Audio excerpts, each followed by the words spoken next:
Everyone, good morning. আমি কৃষ্ণা ত্রিপুরা থেকে বলছি। শানুলোড কৃষ্ণা ব্লগে তোমাদের সকলকে অনেক অনেক স্বাগতম। তো এখন কয়টা বাজে না? এখন 9টা বাজে। আজকে সকাল সকাল ভিডিওটা শুরু করছি। না হয় না একদম আলিস্য যেমন কিরকম যেন একটা হয়ে যায়। তো চলো, আশা করি আজকের ব্লগটা তোমাদের ভালো লাগবে। আর আজকে জানো একটা জিনিস হয়েছে মন ভালো, আরেকটা জিনিস হয়েছে মন খারাপ। আর প্রথম ভালোটা দেখাই। এই দেখো আজকে আমাদের এটা কি বলে টাইম ফুল, এই গাছটার মধ্যে কতগুলি, আর এটার মধ্যে কিন্তু 3টে কালার আছে। একটা হচ্ছে সাদা, একটা হচ্ছে গোলাপি, আর একটা হচ্ছে পিঙ্ক। আর এই দেখো সম্রাটের সাদা গোলাপে অনেকটি ফুল, 4টে ফুল ফুটেছে। তারপর এটার মধ্যেও এসেছে, দারুণ দারুণ। আর খারাপটা হচ্ছে কি জানো, খুব খারাপ লাগলো গো। ঘুম থেকে উঠেই দেখেছি দেখো কত বড় সর্বনাশ হয়েছে। কি করে যে পড়লো, ভেঙে গেল টপটা। এখন না গাছটা যদি রিপোর্ট করা হয় তাহলে কিন্তু গাছটা মনে হয় আর বাঁচবে না। তো দেখা যাক কি করা যায়। এখন রান্না করে যাব, ভাত বসিয়ে আসলাম। তো চলো বন্ধুরা, তোমরাও সঙ্গে থাকো। আর জানো আমার সাথে প্রায়ই এরকমটা হয়ে থাকে। প্রথমে রান্না করে যেতে ভয় করে, এতটা ভয় করে যে কি রান্না করব কি করব তা নিয়ে আর কি চিন্তায়, আর রান্না করে যেতে ইচ্ছে করে না। আর এদিকে আসলো টুকুন, ওকে চা দিয়ে ওর সাথে গল্প করতে করতে অনেকটা সময় কেটে গেছে। আর দেখি রান্না করে কি রান্না বান্না করি। ডিম বের করে রেখে আসলাম। সম্রাট বলছে মা কালকে থেকেই বলছে যে মা আজকে কাল তো করলে ডিম সিদ্ধ করে ঝুল করেছো, ডিম সিদ্ধ করে ওটা আবার খেতে ও পছন্দ করে না, বলছে ডিমের অমলেট করে ঝোল করতে। তো দেখি ডিমের অমলেট করে ঝোল করবো আর কি করি। আর কালকে শিং মাছ রয়েছে। টুকুনুর সাথে গল্প করতে করতে ভালো লাগছে না রান্না করে দিতে। টুকুনু হাই বলে দে। হাই। আমার ভাগ্নে টুকুনু, টুকুনু না কুটুনু। কুটুনু টুকুনু বলতে বলতে টুকুনুই বলি। হ্যাঁ, নাম চেঞ্জ করে ফেলেছি। তো তাড়াতাড়ি করে এসে কোনো রকমের রান্নাটা সেরে নিয়েছি। আর এখন কি বাড়ছি জানো, শুটকি বাটা করছি। আর ত্রিপুরা থেকে যারা আমাদের দেখছো তারা তো অবশ্যই জানবে। আর দিন দিন যা অবস্থা হচ্ছে, এই শিলনোড়া তো অচল হয়ে গেছে। আর শরীরের মধ্যে রোগের বাসা বানাচ্ছে। মিক্সি গ্রাইন্ডারে এসে পরিশ্রম করতে কেউ যায় না, আর আমিও চাই না, তার মধ্যেও আমি পড়ি। এখন যে কখন এই বাটা শেষ করব, আমার তো হ্যাঁ হ্যাঁ বোঝা যাচ্ছে তুমি অনেকটা পরিশ্রম করো শিলনোড়ার মধ্যে বাটনা বাটো। এই তো তুমি তার তো জন্যই তো বলছি গ্রাইন্ডার না। মেশিন ধরোই না। গ্রাইন্ডার মেশিনে মিক্সি এসে অবস্থা খারাপ হয়ে গেছে। পরিশ্রম করতে চাই না, তাই তো শরীরে রোগের বাসা বাঁধছে। এটা একটা এক্সারসাইজ বলো। কিন্তু এই না করতে করতে অভ্যাস চলে গেছে তো। পরিশ্রম আর এখন আর কেউই করতে চায় না, সবাই শর্টকাট। আমাদের বাড়ির নিয়মটা একটু আলাদা। সকালবেলা না ভাত খেতেই হয়, না খেলে আর চলে না। যতই দেরি করে আসি না কেন তারপরেও কিন্তু রান্না বান্না হয়ে যায়। আর দেখো করেছি ডিমের ঝোল, কালকের ছিল শিং মাছ। আর এটা করেছি মাছ ছিল আর কি, তেলাপিয়া মাছ ছিল, ওগুলি ঘেটা বেটা করে নিয়েছি। আর দেখো লাল লাল শুটকি মাছের বাটা। তা আমি নিয়েছি মাছের ঘেটা বেটা দিয়ে পান্তা ভাত খেয়ে নেব। সকালবেলা না না খেয়ে পারি না, ওরা খায় লুক লেগে যায়। সত্যি কথা বলছি। মাঝে মধ্যে আবার চেষ্টা করি যে না খাওয়ার, ভাতটা না খাওয়ার, কিন্তু ওদের খাবার দেখে লুক লেগে যায়। খেয়ে নি। অনেকটা বেজে গেছে, 11:30 বেজে গেছে আজকে। দারুণ হয়েছে। তো দেখো খেয়ে দিয়ে এসে পড়েছি পার্লারে মার কাছে সাজুগুজু করতে, শর্ট ভিডিও করব। আর এই ভিডিওটা পাওয়ার আগে তোমরা আমার শর্ট ভিডিওগুলি পেয়ে যাবে।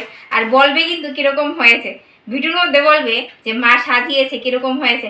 আর এদিকে সম্রাটও এসে পড়েছে, দেখো ও বলছে নাকি ও সাজাবে, ক্লিপ নিয়ে চলে এসেছে। আর লাগবে না। মা কিন্তু চুল ভালো বাঁধতে পারে বুঝলে। যখনই এই শর্ট ভিডিও করি এই চুল বাঁধাবাঁধির কাজ মার উপর দিয়ে দিই। তো চলো রেডি হয়ে গেছি, চল। এই নিয়ে 2টা শর্ট ভিডিও করেছি। আর তোমরা কমেন্ট করে জানাও তো প্রথম লুকটা সুন্দর হয়েছে না এই লুকটা। আমার কাছে দুটোই পছন্দ হয়েছে। আর যারা এখনো পর্যন্ত আমাদের শর্ট ভিডিওগুলি দেখেওনি তারা তাড়াতাড়ি করে দেখে আসো, আর প্লিজ কমেন্ট করে জানিয়ে। আর এখন কয়টা বাজে জানো, 1:30 বেজে গেছে। এখন তাড়াতাড়ি করে ঝটপট করে কাজগুলি করে নেব। বর বাড়িতে থাকায় ইচ্ছে মতো শর্ট করছি। 2টো না 3টে করেছি, 3টে, সরি ভুল হয়ে গেছে। তো চলো কাজ বাজ শুরু করি। আর আমার ঘরের অবস্থা একদম বেহাল হয়ে রয়েছে, কাপড় চুপড় মিলে। হাত মুখ ধুয়ে চলে আসলাম রান্নাঘরে। মা বলছি কৃষ্ণা 1টা বেজে গেছে, কখন চা পাবো? আমি বলছি এই তো আসছি।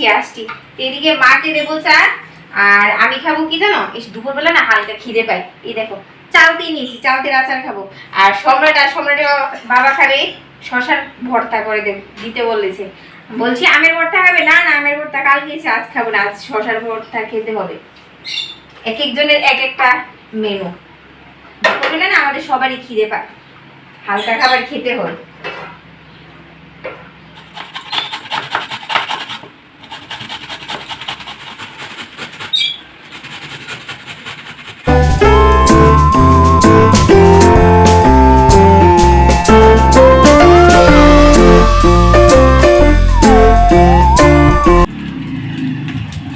এই দেখো এই মশাই আবার মধ্যেখানে আবার বের হয়ে গেছে, বাড়ি থেকে বের না হলে কি চলবেই না। বন্ধুদের সাথে তো আড্ডা দিতেই হবে, কি তাই তো? গিয়েছিলাম টপের দোকানে, হুম, মাটির টপ নেই, দোকান বন্ধ। তাই এতটা দেরি হয়েছে। হুম, সকাল থেকে কতবার বলেছি ওকে, যাও না টবগুলি নিয়ে আসো, এই যাচ্ছি সেই বলে না কাটিয়ে দিয়েছে। তো গিয়েছে আসলো 2 ঘন্টা পর। যাবার আগে আমাকে বলে দিয়েছে যে কৃষ্ণা তুমি তোমার কাজগুলি সেরে নাও, আমি এসেই গাছগুলি লাগিয়ে নেব। গোলাপ গাছটা দেখেছো কতটা খারাপ লাগছে আমার কাছে, যে গাছটা নাকি নিয়ে মরে যায়। তো যাই হোক, ও জল ছিটা দিয়ে দিচ্ছে আর কি। তো দেখা যাক একদিন পর কি হয় আর কি। ও বলছে কিছু হবে না, আমার জানা আছে গাছ কিছু হবে না। আমার তো খুব খারাপ লাগছে। তো ও দিচ্ছে গাছে জল আর আমি দিচ্ছি গাছে খোল জল। গাছে ও জল দিচ্ছে আবার সারও দিচ্ছে কিন্তু। তো আমাকে বলছে খোল জল এতটা মাপের নাও, এতটা মাপের নাও। তা আমি বলছি তোমাকে বলতে হবে না, প্রায়ই তো আমি গাছে খোল জল দেই, আমার জানা হয়ে গেছে। আর কি বলবো, যা গন্ধ বের হচ্ছে এই খোল জল থেকে। মাছি তো বসছে আর সম্রাটবাবু বলছে মা তাড়াতাড়ি উঠানটা ধুয়ে দাও, মাছি দেখো কীভাবে গন্ধ বের হচ্ছে। মাও কি করেছে জানো, জানলা দরজা লাগিয়ে রেখেছে, কৃষ্ণা তাড়াতাড়ি করে উঠানটা ধুয়ে দাও, দেখো গন্ধে আর পারছি না ঘরে থাকতে। এই মাত্র চান করে আসলাম, এখন কয়টা বাজে জানো, 5টা বেজে গেছে। সকালবেলা সেই এনার্জি নিয়ে দিন শুরু করি, সংসারে কাজ করবো, এখন এনার্জি আর শরীরে নেই। তখন কিছু একটা খাবো, ভাত তো আর খাবো না, কিছু একটা খেয়ে নেবো, খেয়ে কিছুক্ষণ রেস্ট করবো। আর আমার সম্রাটবাবু কিন্তু ঘুমাচ্ছে, সম্রাটবাবু ঘুমাচ্ছে, আমিও ঘুমাবো সম্রাটবাবুর সাথে। শুভ সন্ধ্যা বন্ধুরা, এখন কয়টা বাজে না, এখন সন্ধ্যা দিয়ে আসলাম, 6টা বাজে। বলেছিলাম না ঘুমাবো, ঘুম আসছে না, শুয়েছিলাম, মোবাইল নিয়ে কিছুক্ষণ ঘাটাঘাটি করেছি। তো মাকে দিয়ে আসলাম চা, আর আমার জন্য নিয়ে আসলাম শসা কেটে। একদমই না ভালো লাগছে না, মাথাটা এত ধরেছে, ব্যথা করছে, শরীরে পারছি না এনার্জি। তো যাই হোক, আজকের ব্লগটা আমি আর বেশি বড় করব না, যেহেতু শরীরটা ভালো নেই, যদি আবার না করতে পারি বলি আর কি যে পরে করব। তো যাই হোক, আজকের ব্লগটা আমি এখানে শেষ করছি, দেখা হচ্ছে নতুন একটি ব্লগের সাথে। টাটা। আমার সম্রাটবাবু কিন্তু ঘুমোচ্ছে, টাটা সবাইকে।